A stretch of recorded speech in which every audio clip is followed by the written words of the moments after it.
Yeah. Hi. How are you? Good, how are you? I'm good, and you? We're so sorry for being late, but you know, technology wasn't You're letting us. fashionably late. Don't Yeah, worry about it. You know what it is? The fashion guys. Yes, yes. You guys look uh, amazing. thank you so Thank much. You you. know, It's the I wish whole I could vibe. stand for you guys, but I'll do it later. Now you look really, really dope. So thank you so much for joining us and welcome to ZK Live. So Thank you yes, for having me. can you hear me? Yeah. Yeah, loud Loud and and clear. clear.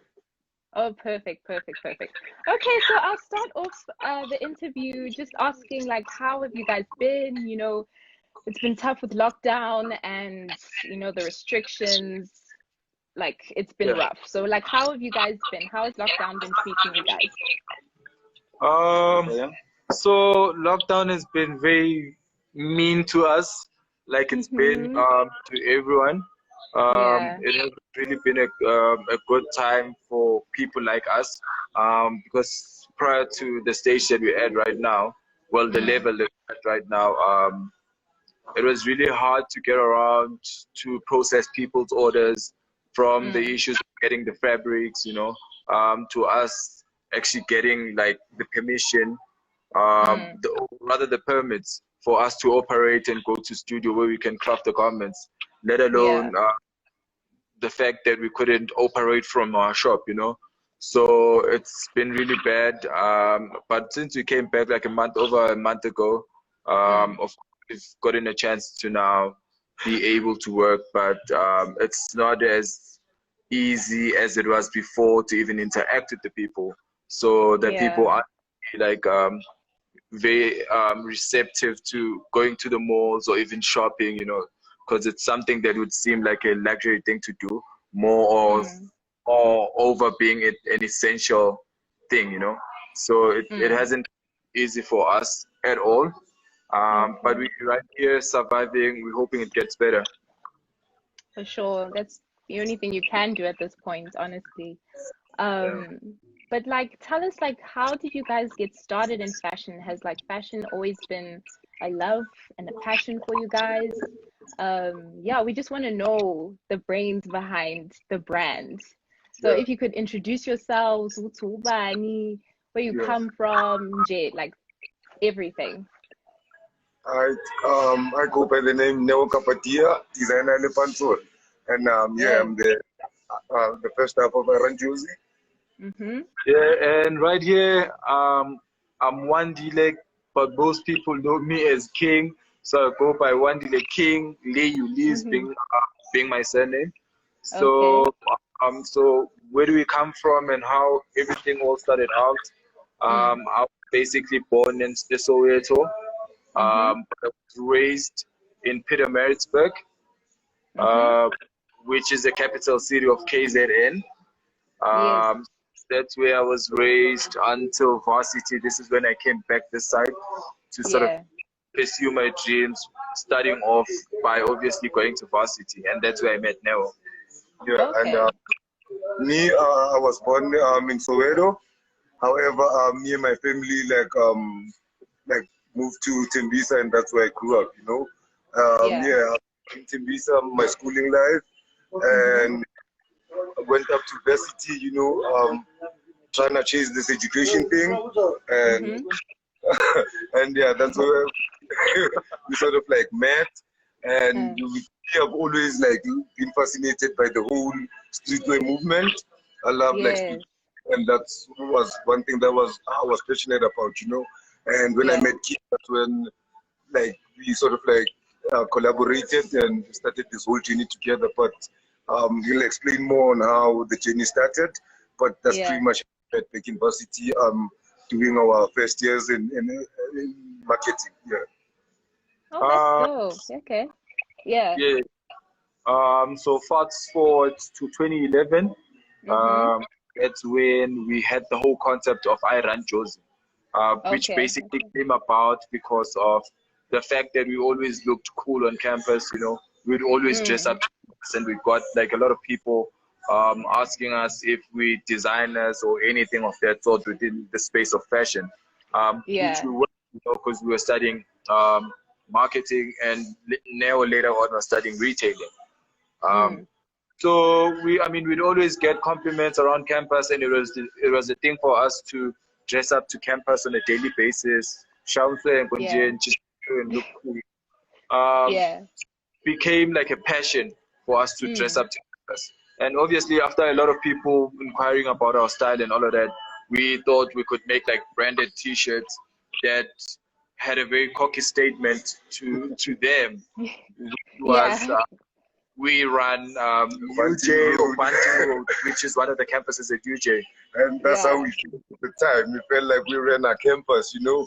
But then again, it was going to be like a cocky statement to say that it was going to like restrict us to only the school yard, you know. School campus, and that's when we thought like, okay, what can be more inclusive? Like, what can include everybody who's like who comes up to Johannesburg, you know? And we thought of, okay, what made me and King meet? How did we meet? You know, set up here in Johannesburg, and what was the reason behind that? Was us choosing our education, you know.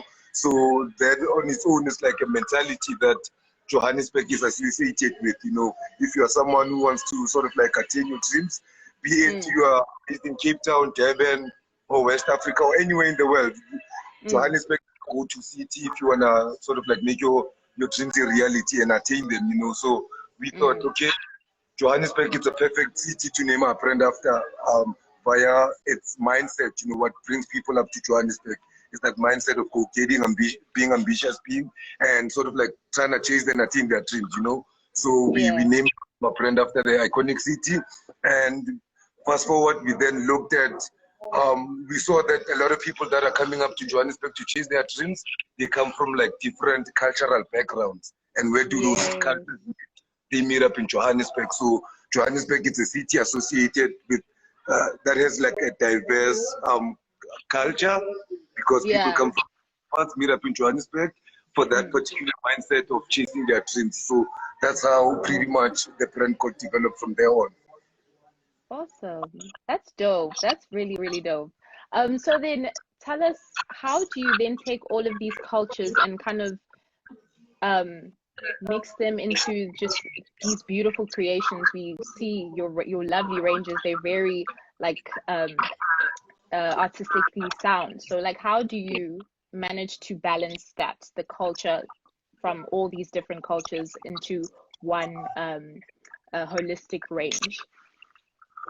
Okay, so for us, since our inception, it's always been an issue of not necessarily trying to follow trends or whatever that's going on out there, but to sort of create our own trends, you know. And that's basically how we've always come up with each and every design.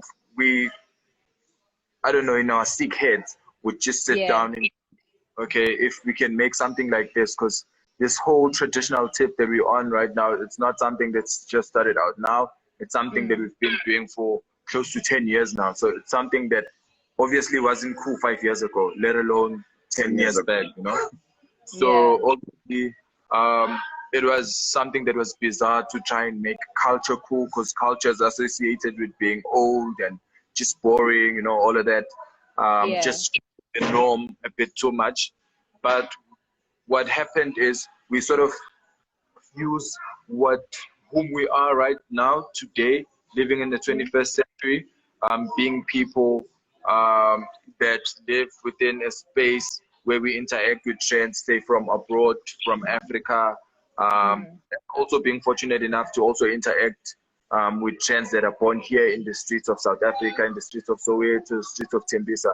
And with all of that, we try and meet those specific trends, the culture, you know. So whatever that would have deemed cool, just as the person that would just wear streetwear, you know, whatever I would think cool is something that I conceive as an idea, and that I put it down, and I'd also want to include a lot of culture in it, and this is what comes out at the end of the day. So it's like a cool concept on its own, but just merge it and fuse it with culture at some point, and this is what comes out. And just jump in there. What sort of like drove us to using culture is that what was the best medium to communicate to the youth in terms of us teaching the youth about their cultures and instilling like a mentality of culture pride in them, and that, that it's us preserving our own cultures, you know, and the to communicate to the youth is by creating cool things, you know, because the youth was cool. And with regards to us, like kicking collections for that particular season, what we'd look at is out of all the cultures, the coolest gang in the city. So yeah, we would look at firstly South African cultures, and we tap into in every culture, and would like zone out and focus on a specific culture. Let's say we were doing something, would firstly put like isiXhosa as a culture and look at their and look at their history and look at what the type of people they are, and take that and treat it our own way into like a cool factor and embodying all the other elements that make up our brand, you know.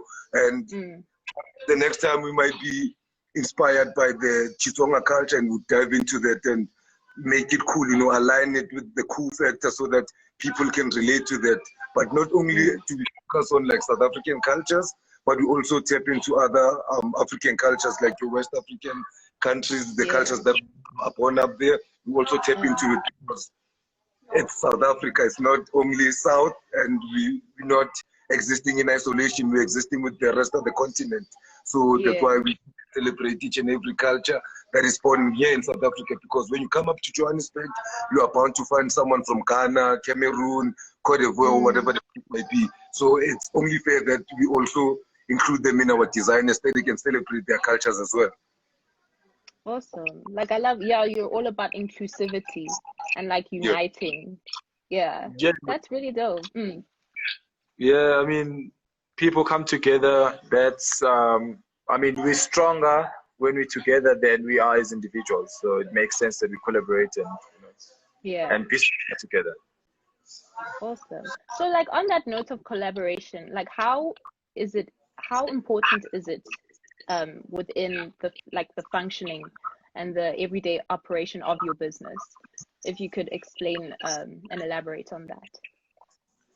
For us, it's very important, just on the basis of the fact that we are a partnership.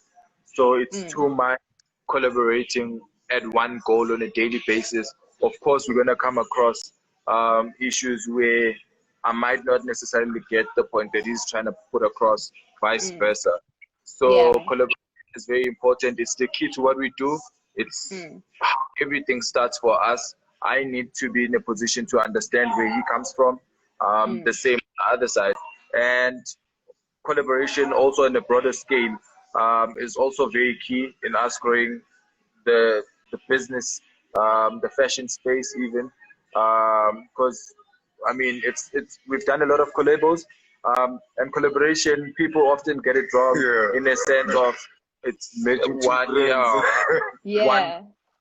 meeting up with a Run Jozi and we make a garment. No, collaboration could be as easy as ourselves collaborating with a photographer, and we have a project that will run on our social media and on their social media as well. So we've done a lot of like fashion shows where we collaborated with other upcoming brands. So collabos are very important. If we as a Run Jozi can pull 2 people, and we have 3 other brands that can pull another 2 of each, in that way we have 10 people following the movement as opposed to just 2 people. Yeah. Awesome. So for us, it's very clear. Yeah, sorry, just to jump in there. And for like emerging brands, collaborating is like very important in such a sense that we get to exchange ideas, share resources, and like we could like get far as like there's a saying that says, if you wanna walk fast, walk alone, but if you wanna walk far, walk with people. So that's what we believe in, because there's skills that we might lack, only to find out that the next person has, you know. So wherever we could have stuck, that person would have gave us mileage to go an extra mile, you know. So that's why pushing like collaborativeness, because collaboration is like the new cool, is the new norm, because the lack of resources and infrastructure. So we have to share whatever resources and infrastructure we could find as like local emerging brands, Awesome. That's dope. That's dope. I have a question here.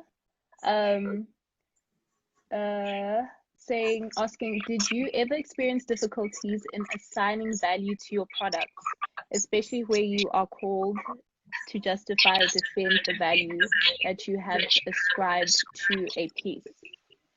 Yeah. Thank you for that question. Yeah, I shout out to the person who pulled through the question. Yeah. But yeah, into that. Yeah.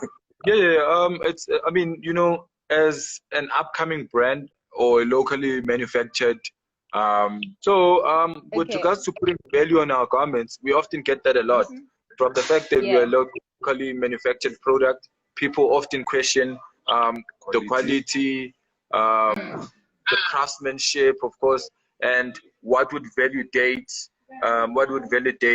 whatever price that you would put on the garment that we choose to put on, So it's always an issue for us to say, okay, because they would even say to an extent where they'd say that brand that has a take on it doesn't cost this much. Why would you cost that much, for instance, So we often get that a lot, but how we put value on our products, it's first off, the intellectual property that we give onto the product, because for us it's not just copy and paste of something that we did before and then we just put our branding on it. No, it's something that we sit down and we pre-plan, and we're always trying to come up with something that we haven't seen before, but what people would also regard as cool. So of course that goes, it builds value of our product. It starts from there.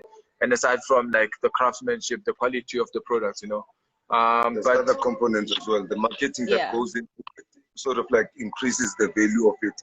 And the other thing is, like, our cultures, we're so proud of our cultures and the values that our cultures carry, that when we embody it into a piece, it makes like our work have weight, because of the storytelling behind it and what it means. A piece is not just an item of clothing. A whole story behind it, of saying that whatever detail you see on the piece represents a certain cultural clan, that's like for people that are proud of their cultures and proud of symbolic. And like one disturbing thing about the local market is that when a product on the text says made in South Africa, automatically in the person's psyche they're expecting the product to be priced like an entry level product, of which we're building different products and different brands. Not every South African made product has to be cheap or has to be like of low pricing, if I can put it that way. So there's like different categories of products. And for us, like there's another brand which are luxury, there's brands which are premium, there's level brands. So it depends on where you want to position your brand, and the components that you put into making the tangible product will sort of like direct the value of your work and where the spaces you want to play in, because sometimes you find that a person might, because we often get different people walking to our shop and saying different things. There's one person that would walk in and say, okay, how much is this? And I tell them the price, they'd be like, wow, it's expensive, I can't afford this. And be like, for whatever reason, they can't afford it, and they walk by. Another person comes through, they see the very same product, they'll be like, wow, for such an amazing dope work, how can you like belittle yourself and price it so down? So we have contrasting opinions from the market, but what builds value is what my player partner over here has said. Like the value creation process is very important, because from the designing element, where we design the product, we put a lot of time into that, and the components that make the product, we make sure that we put like quality components into it. And when it comes to like the marketing, the distribution channels, we make sure that we always go an extra mile for our people and the value creation process of our brand. So that's how we put value into our brand, And we're here right now talking to Skipper. That's value creation process, because if we're not on this platform, a person who sees us on this platform, our value has already increased to when we were not on this platform, So that's how like the value creation process comes about. Okay, awesome. So, but then now, how do you, in your opinion, think we should like work to change people's mindsets when it comes to value creation? Who think that because things are made here in South Africa, they should be priced entry level. Like, how do we go about changing their mindset? I think a lot of platforms like this, we need a lot of platforms whereby our voices as creatives and designers can be heard, firstly. And number two, how we can is by educating the market on like how the product is being created, like the whole production process to the end consumer, you know. And one other thing that makes like our products too maybe expensive to like the local market is the fact that a lot of components that we are using are exported. They come into the country. Yes, we are getting them accessible at the country like here in South Africa, but then again, there are a lot of middlemen involved in like the fabrics in order for them to get to us, you know. So every person puts their own markup into the fabrics. It's not like we are in a position whereby to get the fabrics straight from the source or create our own, because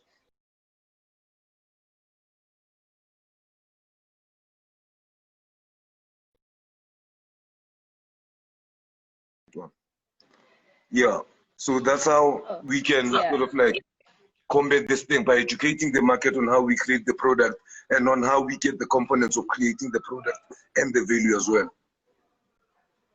Okay, awesome. I have another question here. Have you had production or demand issues during COVID times, especially with regards to importing raw materials? That's a good question. Yeah, of course, we've had a little bit of demand from our people, but obviously, like I said before, the biggest issue was for us to operate. So you could barely speak to anyone or do anything that a client would probably want, you know. So we had a lot of issues with that, and right now we're still not in a position to sort of do like the normal business operations that we often do on a daily basis, because certain industries are closed, you know, which affects us. But to answer your question, yes, we've encountered quite a few. And given that like a lot of our clients are based outside of South Africa, it's like get like a lot of tourists buying our stuff and a lot of like international audience ordering our stuff from wherever in the world, you know. And there were whereby international flights in terms of us couriering stuff abroad, that could not happen. But now as the restrictions get eased up, we could send stuff abroad. But the tourism industry took a knock, because even now with this pandemic, people are afraid of traveling. People are like our borders are open to like international people coming into the country. So it means that a chunk of like our target market is not coming to see the product. So we can't really sell, because with the local market, yes, we are selling, and the process is slightly slower because of the fact that there's an educational element that still needs to happen. We still need to change their mindsets when it comes to their cultures, you know, so that makes it a bit to sell to like the local too. But we are here, we are, you know, rolling with the punches. Wow. Hey, it's quite the journey being in fashion. I can definitely see and tell. So like looking back on your journey and just like how far you guys have come, is there any like advice or something that you wish you had told you, like you told yourself, you could have told yourself back then that you know now, just moving forward? I was gonna say it's gonna be a long ride. Bumpy ride at that. Yeah. Just a long ride, a bumpy one at that. But well, from my personal take, I'll let King answer his and I'll answer mine. On my own personal take, I feel like I had listened to the people that had said we must diversify our eggs at an early age, you know, because we sort of like put our eggs in one basket and bend, right? And also like sometimes starting out inexperiencedly, like it would make sense for someone who's starting out to perhaps consider the fact of working with a brand that's in the fashion space, like trying to like take a this internship in one of these fashion businesses and learn the ropes about the game while you doing your thing on the side. You know, it's not like advisable to only like fresh from varsity jump into it without capital, without anything, and do it. Yeah. Where like if you do it that way, you're gonna encounter the very same problems we encountered, and that's what the road long and bumpy. So from my end, it's what I wish I had known earlier when we began this journey. Okay. Okay. Yeah, well, like a lot more preparation in terms of, look, when we started out and how often a lot of like young businesses would start out, it's just I find it cool to have a street brand, because I saw so and so having a cool street brand. He wears his own clothes and he still looks cool. But if we had tackled it from a business perspective, then I guess we would have been a lot more ready and a lot less naive than we were when we started out. Because if we look, like how most businesses would be formed is for you to have a need, and as a business person or an aspiring entrepreneur, is that you have to have an answer or a solution to that need.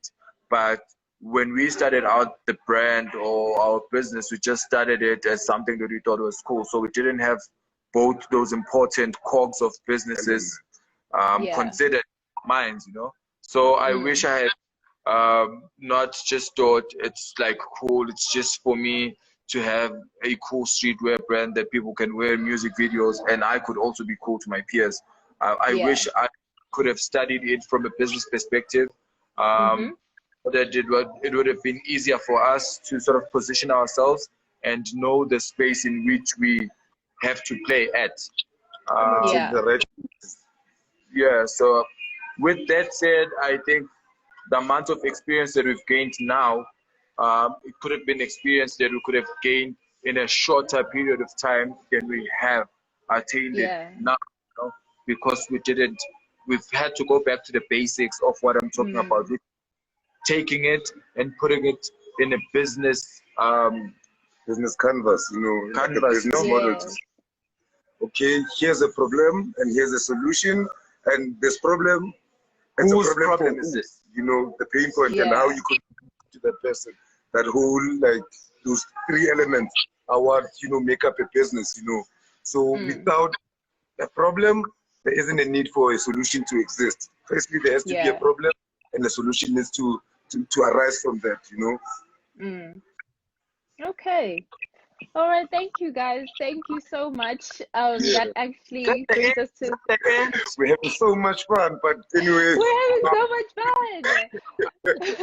Thank you so much, you guys, for talking to us today. Like, we learned so much about fashion and the business side of things. So thank you so much for your time. You guys are amazing. We love you here at Skipani. Keep being amazing. Keep shining. And one very important thing is that a few years ago, I think it was in 2016, if I'm not mistaken, we bombarded you guys. When they gave us a shot. 2016. We bombarded you guys with a lot of emails, inboxes, even trying to get on this platform. And but we were fortunate enough to get it, and your team came through to our studio back then, which was in Gandhi's. Came here to have the shop, you know, and as we were doing our PR, preparing ourselves to support, that's when, you know, your team sort of like jumped through and helped us, like with mileage when it came to like media stuff, you know. You're quite popular here. So awesome, fast forward 4 years later, we get a call from you guys wanting us to be on your platform. So we're very grateful for that. We used to sit there and literally be like, you know, if we could get on Skipani, we'd be like the hottest brand out there. So I guess Mama, we made it. hottest brand out here. Nah, you guys are there already. Yeah. Yeah. I was just about to say we can't say goodbye without stunting with what we're wearing today. Ah, of course. Let's see the drip. Young tall. Check the